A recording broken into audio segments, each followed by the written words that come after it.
June 1941, Odessa, Ukraine. The German army was less than 20 miles from the city.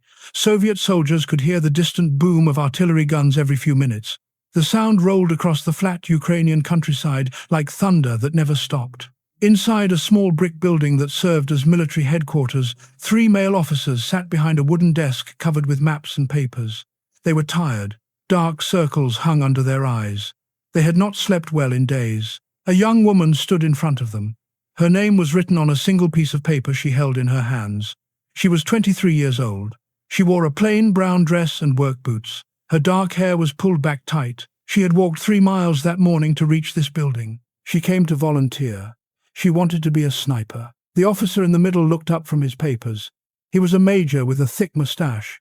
He stared at her for a long moment. Then he laughed.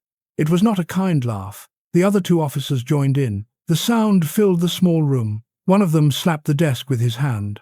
"A sniper?" the major said. "This is stupid female thinking." He took her paper and crumpled it into a ball. He threw it into a metal trash can in the corner. The sound of it hitting the bottom echoed in the quiet that followed. The young woman did not move. She did not look away. She kept her eyes on the major. "We need real soldiers," he said. "Not girls playing with guns. Go home, help in the factories. That is where women belong." She opened her mouth to speak, but the major raised his hand. The meeting was over.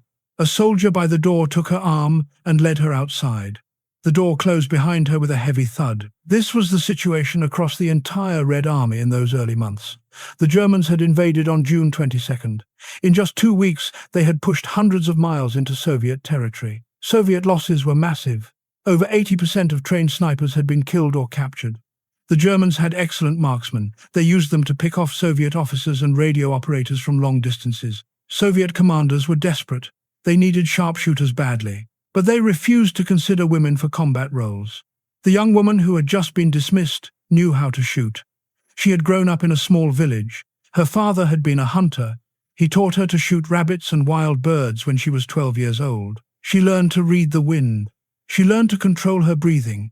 She learned to squeeze the trigger slowly, never jerking it.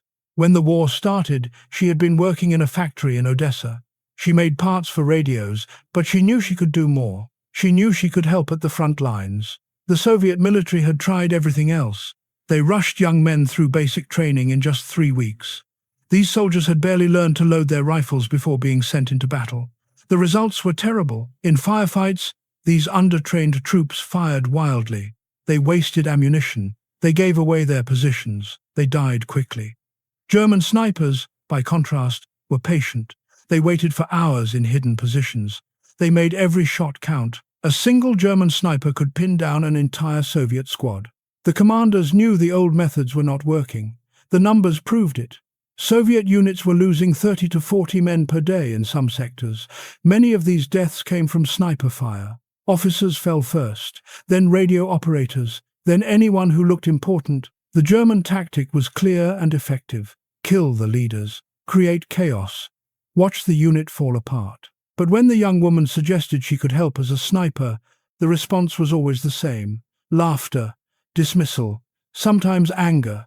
The male officers could not imagine a woman in this role. They believed women were too weak, too emotional, too soft. One officer told her that women's hands shook too much under pressure.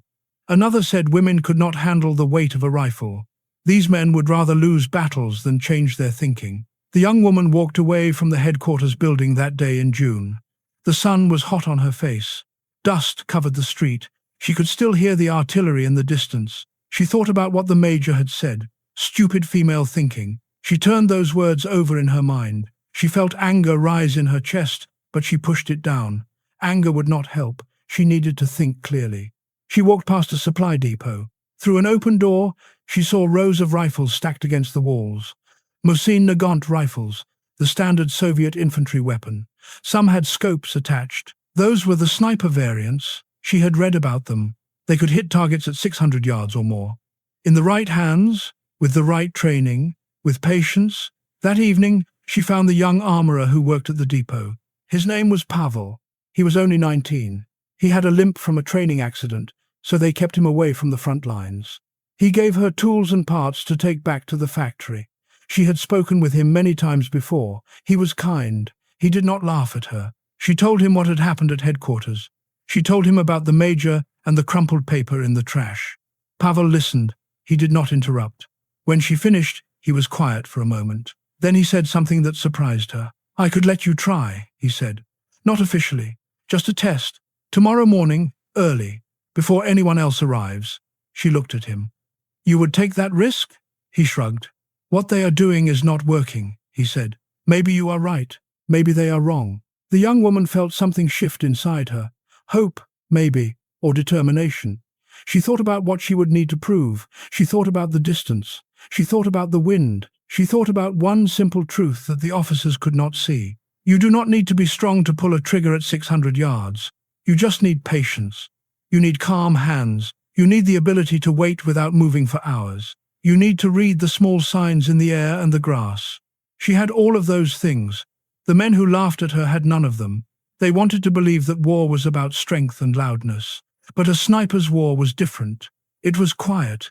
It was still. It was about one perfect moment. And in that moment, she knew she could be just as deadly as any man. The next morning arrived cold and grey. The sun had not yet risen when the young woman met Pavel at the supply depot.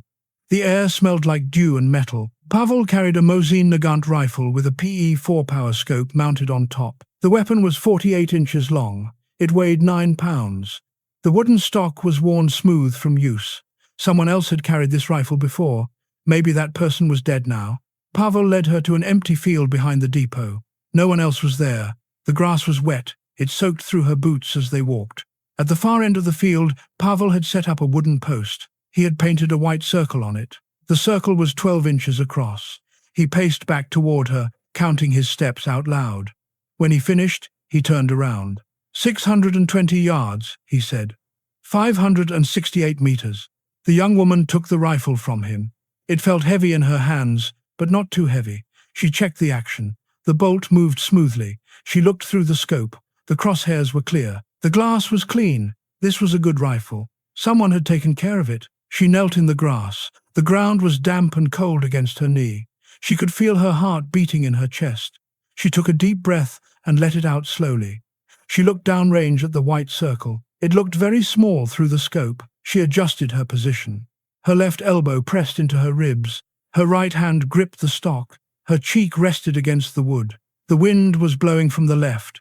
She could feel it on her face, maybe 15 miles per hour. She watched the grass moving. The blades bent and straightened. The wind was steady, not gusting. That was good. She could work with steady wind. At 620 yards, the bullet would drop. Gravity would pull it down as it flew. She calculated in her head. With this rifle and this ammunition, the drop would be about 12 inches. She needed to aim 12 inches high. She also needed to aim into the wind, maybe 6 inches to the left. The wind would push the bullet right as it traveled. She needed to compensate. She found her aim point, 12 inches high, 6 inches left. She controlled her breathing, in through her nose, out through her mouth. She waited for the space between heartbeats, that quiet moment when her body was completely still. Then she squeezed the trigger. The rifle kicked against her shoulder. The sound was sharp and loud in the quiet morning. The echo rolled across the field. She kept her eye to the scope. Through the crosshairs, she saw the white circle. In the center, a dark hole appeared. The bullet had punched through exactly where she aimed. Pavel ran downrange to check. When he came back, his eyes were wide. "Dead center," he said. 620 yards in crosswind. First shot. But hitting a wooden post was not the same as combat. They both knew that. Pavel promised to speak to someone he knew, a junior political officer who might listen, someone who might take a risk. 2 days passed. The artillery kept booming in the distance. The Germans kept pushing closer. Then Pavel came to find her at the factory. He brought someone with him, a thin man in a Soviet uniform. He wore the red star on his cap. He was a political officer, but young, maybe 25 years old. His name was Dmitri. "Pavel tells me you can shoot," Dmitri said. "Yes," she said. "I need proof," he said. "Real proof, not stories." She took him to the field. She made the same shot. 620 yards. The bullet hit the white circle again. Dmitri stood quiet for a long time. Then he nodded once. "I can get you attached to a reconnaissance unit," he said, "as an experiment. If you fail, they will send you back to the factory. If I am wrong about you, this will end my career. Do you understand?" I understand, she said. You will have no official rank, Dmitri continued. No uniform at first. You will be listed as an observer. If anyone asks, you are there to report on enemy positions. Nothing more. Can you accept that? Yes, she said. He was risking everything for her. She knew that. Political officers who made mistakes disappeared.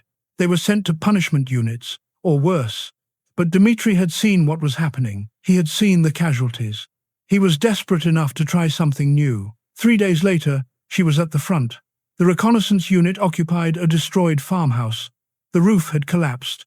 The walls were pocked with bullet holes. 6 men lived there. They stared at her when she arrived. They did not speak to her. They did not want her there.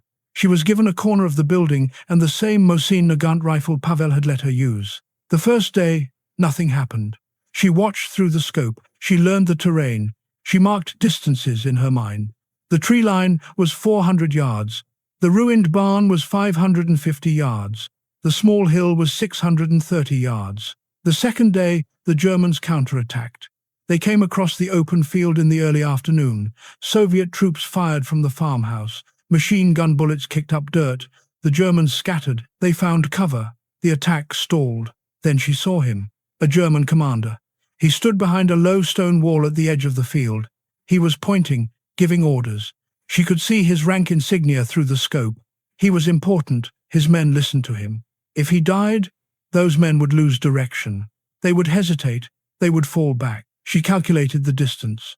620 yards. Almost exactly the same as her practice shots. The wind was blowing again, left to right. She adjusted her aim, 12 inches high. 6 inches left. She controlled her breathing. She waited for the still moment between heartbeats. She squeezed the trigger. The rifle kicked. Through the scope, she saw the German commander fall backward. He disappeared behind the wall. For 30 seconds, nothing happened. The other German soldiers kept firing. Then one of them looked back. He saw the commander on the ground. He shouted something. Other Germans turned to look. The firing slowed. Someone ran toward the fallen commander. More soldiers looked back. The attack was losing momentum. The German soldiers began to pull back, slowly at first, then faster. They dragged their wounded with them. Within 5 minutes, the entire attack had collapsed. The farmhouse was safe. The Soviet soldiers in the farmhouse stared at her. The unit commander walked over. He was an older man with grey in his beard. His face was hard and lined. "Who made that shot?" he asked. "I did," she said. He looked at her for a long moment. Then he looked at Dmitri, who had come with her, then back at her. "Do it again tomorrow," he said. That was all, but his voice had changed. The dismissal was gone. Something new had entered it. Not quite respect, not yet, but possibility. The door had opened just a crack, and that was enough. The numbers told the story better than words ever could. Before she arrived, the reconnaissance unit had a success rate of 34% in defensive operations. That meant for every 10 times they tried to hold a position, they failed more than 6 times. They lost ground. They lost men. They retreated. After she made that first 620-yard shot, everything changed. Within 2 weeks, the unit's success rate jumped to 71%. They held their positions. They pushed the Germans back. They survived. The change did not come from her alone. It came from what her success made possible. 3 days after the German commander fell, the unit commander sent a report up the chain of command. He wrote about the shot. He wrote about the effect it had on the enemy attack. He wrote that they needed more snipers like her. He did not write that she was a woman. He knew that detail would kill the idea before it started. But Dmitri, the young political officer, wrote a separate report. He told the truth. He said a female volunteer with no military training had made a shot that male soldiers with years of experience could not make. He said they were wasting resources by refusing to train women as snipers.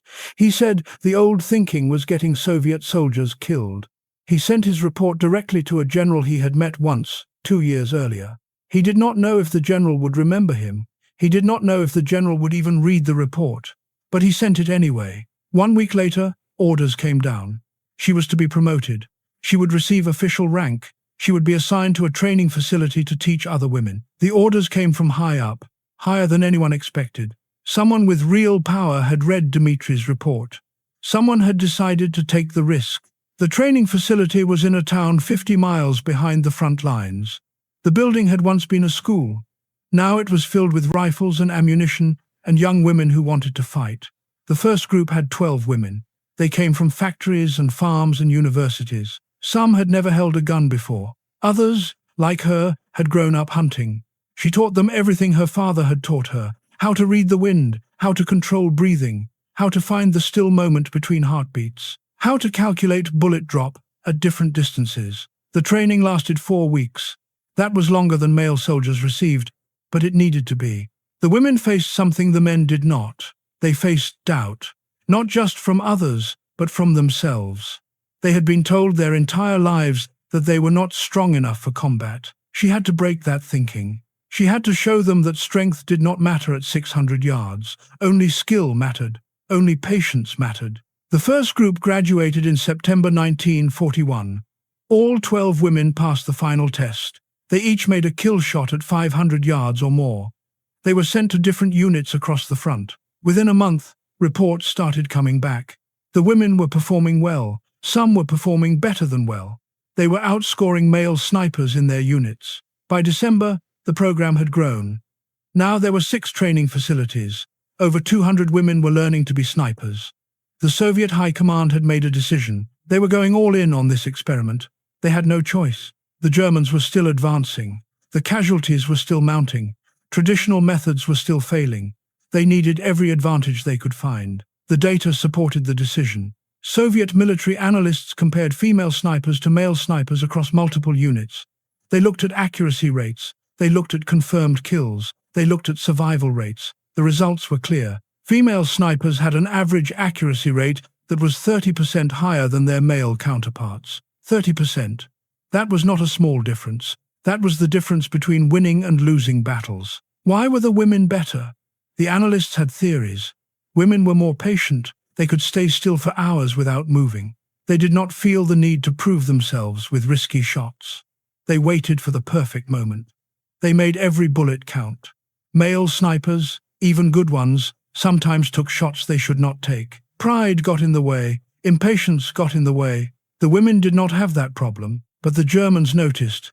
By early 1942, German soldiers were finding notes in their supply deliveries. The notes warned about Soviet female snipers. The Germans called them huntresses. They told their troops to be extra careful, to watch for smaller figures in camouflage, to never assume a sniper was male. The warnings spread fear. German soldiers became more cautious. They moved faster between cover. They exposed themselves less. That was exactly what the Soviets wanted. She continued training new groups of women through the winter, but she also went back to the front when she could. She had confirmed kills now. The number grew through the fall. By January, she had 15 confirmed kills. Most were German soldiers, but 3 were officers. High-value targets. Each time an officer fell, enemy units lost coordination. Attacks fell apart. Soviet forces gained ground. One of those officers was a German captain. He was directing an assault on a Soviet machine gun position. She watched him through her scope from a damaged church tower.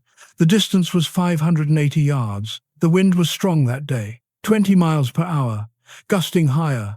She waited for 30 minutes. She watched him move. She learned his patterns. He kept going to the same spot behind a destroyed truck. He thought he was safe there. He was wrong. When she took the shot, the wind was between gusts. The bullet traveled for just over 1 second. It hit him in the chest. He fell. The assault lost momentum immediately. His men did not know what to do without orders. The Soviet machine gunners cut them down as they hesitated. 40 German soldiers died in that field because their captain fell first. The Soviet High Command took notice. In March 1942, they issued an official commendation. The document recognized her initial 620-yard shot as the catalyst for the entire female sniper program. They gave her a medal. They promoted her again. They asked her to speak to new recruits about that first shot, about the German commander who fell, about the 30 seconds after the bullet hit when everything changed. By the summer of 1942, over 2,000 women were serving as snipers in the Red Army. 2,000. They were spread across every major front, from Leningrad in the north to Stalingrad in the south. They operated in cities and forests and open fields. They worked in pairs and alone. They wore the same uniforms as men now. They carried the same rifles. They received the same rations. The experiment was over. This was now standard practice. The impact went beyond just kills and statistics. The female snipers changed how Soviet forces thought about women in combat. Other roles opened up. Women became machine gunners, tank drivers, pilots. The sniper program proved that women could fight, that they could kill, that they could win. It broke down a wall that had stood for centuries. But the original 620-yard shot remained special. It was the first crack in that wall. It was the moment when one woman with a borrowed rifle proved that patience and skill mattered more than strength and tradition. Every woman who came after her carried that shot with them. It was their proof, their answer to anyone who doubted. She made a shot that male officers said was impossible. She made it on the first try. She made it count. And because of that, thousands of other women got their chance to fight, got their chance to prove themselves, got their chance to help win a war that everyone said women could not fight. The numbers did not lie. The before and after told the truth, and the truth was simple. They had been wrong about her. They had been wrong about all of them. The war ended in May 1945. Germany surrendered. Soviet soldiers celebrated in the streets. They danced and sang and drank. They had won. They had survived. But for the women who had fought as snipers, the victory felt strange. Within weeks of the surrender, orders came down. The female sniper units were being disbanded. The women were told to return home, to return to factories and farms, to return to being what they were before the war. She received her orders in June. She was to report to a demobilization center. She would turn in her rifle and her uniform. She would receive papers saying she had served. Then she would go back to Odessa, back to the factory where she had made radio parts 4 years earlier. The war had taken everything from her. Her youth, her friends. 4 years of her life spent in trenches and ruined buildings and frozen fields. But now it was over. She was going home. The official records minimized what the women had done. Reports were written that focused on male soldiers and male heroes. The female snipers were mentioned briefly, if at all. Their confirmed kills were not counted in the official totals. Their medals were not displayed in the victory parades. It was as if they had never existed, as if those 2,000 women had never picked up rifles, as if they had never made a difference. She returned to Odessa in July. The city was damaged but standing. Buildings had been destroyed by artillery. Streets were torn up, but people were rebuilding. She found work at the same factory. She stood at the same workbench she had stood at before the war. She made the same radio parts, day after day, week after week. No one at the factory asked about the war. No one asked what she had done. She did not tell them. What would be the point? They would not believe her anyway. For decades, this was how it remained. The female snipers faded from memory. History books did not mention them. Documentaries did not feature them. When people talked about Soviet victories in the war, they talked about tanks and artillery and brave infantry charges. They did not talk about women lying still in the snow for hours, waiting for the perfect shot. They did not talk about the 620-yard shot that changed everything. But some records survived. Military archives kept the training documents. They kept the commendations. They kept the before and after statistics.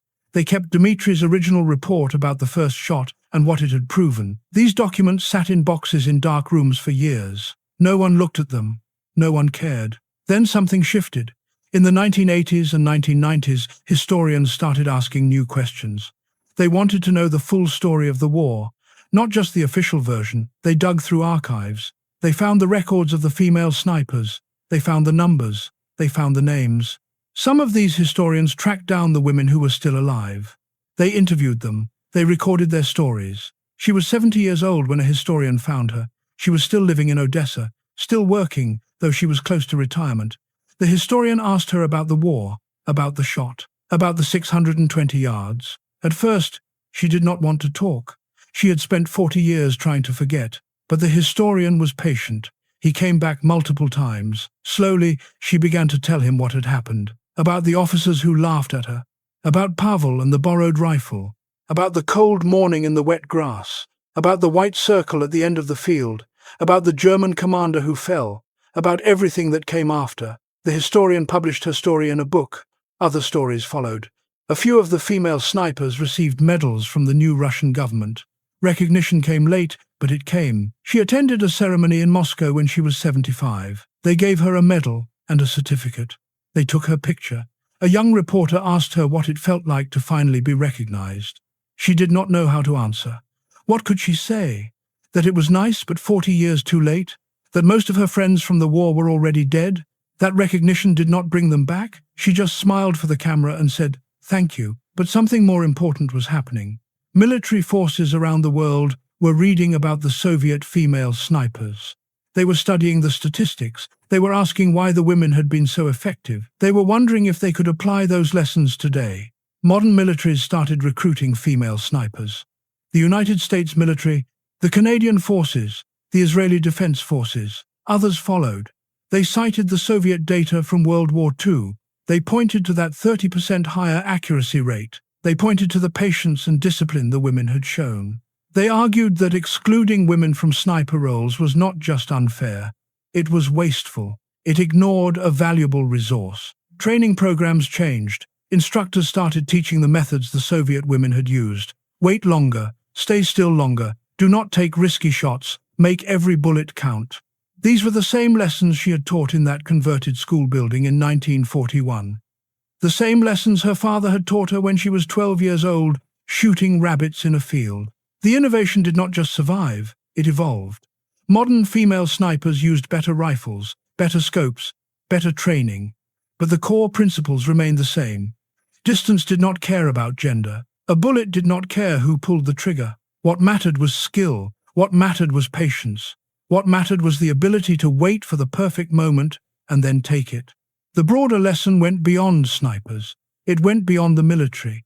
It was about innovation itself, about how new ideas come from unexpected places, about how the people in charge often resist change, even when change is desperately needed, about how someone outside the system can see solutions that insiders miss. She thought about this sometimes in her final years. She thought about the major who crumpled her application and threw it in the trash. She wondered if he had survived the war. She wondered if he ever learned what happened after he dismissed her. She wondered if he ever understood that his prejudice had almost cost the Soviet Union a tool that saved thousands of lives. The world still struggled with this problem. People in power still dismissed ideas from unexpected sources. They still believed that innovation had to come from certain people in certain positions. They still confused confidence with competence. They still mistook tradition for wisdom. The same patterns repeated over and over across different fields and different times. But every now and then, someone broke through. Someone like her. Someone who refused to accept no for an answer. Someone who took a borrowed rifle on a cold morning and made a shot that nobody thought was possible. Someone who proved that the gap between prejudice and proof could be crossed with one perfect moment of skill. She died in 2003. She was 85 years old. Her obituary in the local paper was 3 sentences long. It said she had worked at a radio factory for 40 years. It said she had served in the war. It did not mention the sniping. It did not mention the 620 yards. It did not mention the 2,000 women who came after her. But the people who knew. The historians knew. The military analysts knew. The female snipers serving in modern armies knew. The 620 yards that changed their minds was not just about distance. It was about the gap between what people believed was possible and what actually was possible. It was about the space between stupid female thinking and a bullet hitting its target dead center. It was about proving that innovation and adaptation do not care about your expectations. They only care about results. And on that cold morning in June 1941, when her finger squeezed that trigger and the rifle kicked against her shoulder and the bullet flew true across 620 yards of Ukrainian air, the result was clear. She was right, they were wrong. And that single shot opened a door that no amount of prejudice could close again.